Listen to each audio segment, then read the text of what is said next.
guys, my name is Natalie Nixon. I'm from Germantown High School.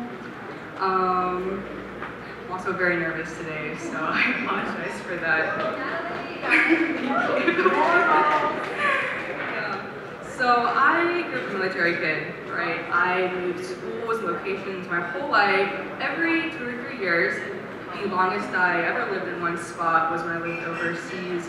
Before this was when I lived overseas in Europe. I lived there in Italy for about 3.5 years. And because of this, I never really had like a super consistent education. I definitely completed all of my education up until 12th grade, but all of my teachers changed, the schools that I went to always changed, the people I was surrounded by always changed, and because of that, it was really hard when I got into high school to start taking more advanced courses and to be able to keep up with those courses and my peers. So has anyone here read the book Frankenstein? Yeah, I cannot relate. so I took, when I got to Memphis, at Germantown, we have what's called an IB program. And so it starts your junior and senior year, and I was super excited to join. Right when I joined my freshman year, I had heard about it. However, I was taking standard classes, and so those course credits were not going to slide with IB. I ended up taking 10 classes my freshman year, and then an extra 9 classes my sophomore year to make up the credits so that they would accept me. I had to take exams outside of school to make up exam credits that I just didn't have from previous classes. And so I really put in a lot of hard work. I finally got into IB, having the time of my life. But we started our literature unit in about 2 weeks into my junior year. And the first book that we started to read was Frankenstein. Now, everyone in IB had been through honors and AP and dual since, well not, but they had been in honors and AP since their freshman year, and one of the freshman honors requirements was that you read Frankenstein. Now the teacher, who was an honors English teacher, she was like, all right guys, everyone's read this, so we're just gonna breeze through it, and I was like, hey, let me buy the book first, let me get it shipped to my door, before we start wrapping this unit up. And so I was really struggling to keep up with that book and with all of my peers, because while they could breeze through it, I was like, I've never read this before. They were talking about literary theories that I had never heard of, that I had never learned through standard education. Even in regular honors education, I had never had the kinds of conversations that we started having in IB. And so it's a really big struggle keeping up with all of that. I learned even after pretending that I knew what I was talking about on my tests, that I was like, yeah, Frankenstein has a monster, and he's also a scientist, and he does stuff sometimes. I don't know, I didn't read the book. But after that, even within my own friend groups and with my peers and everything, I started realizing just how big the gap between standard education and all the other educational levels were, and even between standard and honors and AP and AP and dual and IB. There's such big gaps in what we learn and how we learn it and how we're made to think. I took a philosophy class that asks me what the difference between a soup and a salad is, and then it tells you that I'm wrong.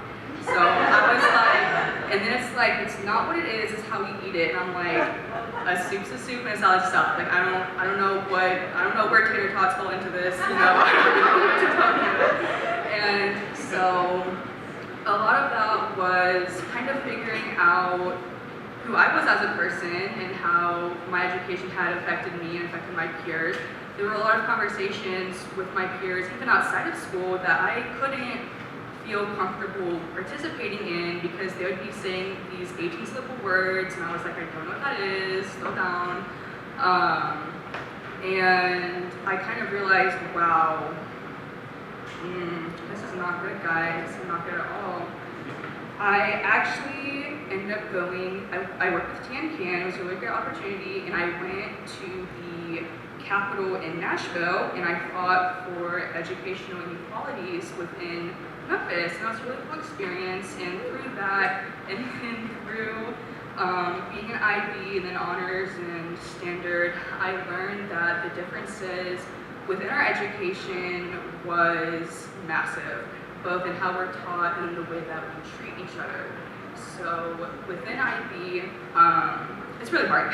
It's really hard. It's like if you got the hardest parts of dual and AP and then made it into an international monster, and you're like, okay guys, have fun, bye, you know, and that's your international IB courses.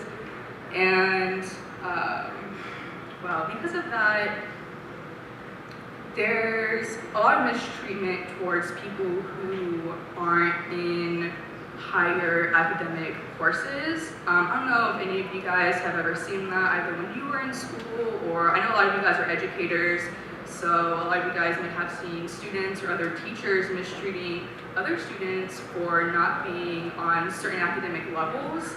Our biggest thing with IB is because it's so hard, a lot of our kids tend to drop IB because they're like, you know, I'll sacrifice IB and I'll take AP and dual, and that's, you know, that's the end of that. But the biggest fear with a lot of IB students is being put into standard classes. Not because, you know, like, I don't know, not because of like making up credits or anything. No one's, I mean, once you get into IB, you have like 1 million credits on your report card, like it doesn't matter after that. But a lot of it is because there are countless times where our coordinators, the people who run the IB program, will try to scare us with moving to standard. They'll be like, oh, if you mess up in IB, you're going to drop to standard classes. You're going to be the standard kids. You're going to be doing all of this stuff, but in standard classes, and it's going to mess up your whole life if you get dropped to standard, and all this crazy stuff's going to happen. And so such a heavy negative connotation grows around being in classes that are just normal, you know, like just what the education system has to offer some people. And it's so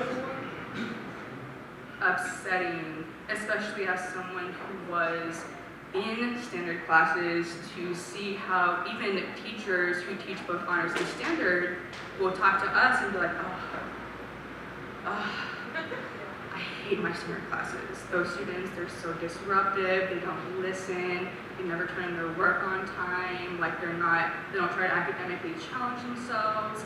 And as a student, I'm like, that's great. I'm a student, you are a teacher. Let's, you know, keep our opinions to ourselves sometimes, guys.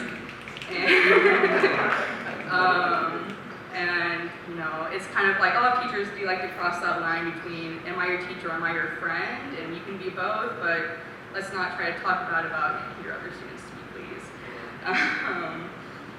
But being in those standard classes, it's sad now to see how, very anxious right now, sorry. It's sad to see how they're treated because some of my best friends are in standard, you know? I was a standard kid. Like, I really tried hard in standard, and I really loved a lot of my friends that I had there and a lot of the people that I met. And even though they might not have like gone out of their way to, you know, be #1 valedictorian, salutatorian, they're still relatively pretty good people. Like, they still were a lot of fun to be around, and I still have some of my strongest friendships, not from IB or honors, but from being in standard classes. So, I sound like I'm about to cry, I'm not. My voice is just really shaky right now, I'm so sorry. But being a part of all the different levels of education really brought to light the inequalities and the inequities within all of these groups. Like, a lot of the kids that I go to school with, they've been in these programs since they were very, very young, and then coming in, not having been in these programs, it was like a slap in the face, and I felt like I wasn't smart enough, and that I wasn't on the same level as everyone else. And that Frankenstein book, you know, yeah, I was looking at that cover, I spark notes that I went onto YouTube. I was like, all right, there's this guy on YouTube that was like, here's what happened in all these chapters, 10 minutes, I read that or I listened to that on the bus to school, and I was like, hope I pass this test today, guys. I didn't. I made a 64 on that. But you know what? I still showed up to school, and I still tried, and I still have the book. It's still unread on my bookshelf. And it probably won't ever be read, but I still hope that through all of this, because a lot of the students in IB now have been made aware of the way that we treat other students and how we treat each other with like the competition and how we treat other people with the colleges that they've gone to and the degrees that they have and the jobs that they have and the lives that they live. And so I hope that through me telling you this story and then through us all growing as people and all learning together as different people in this huge culture that we're all just kind of pushed into, you know, like, I'm sure a lot of us have never met each other before, or maybe we have, I don't know, I'm new here, so. But, you know, this is an event to all meet someone new and to experience something new, and I'm glad that I got to come up here and share my experience with you guys, so.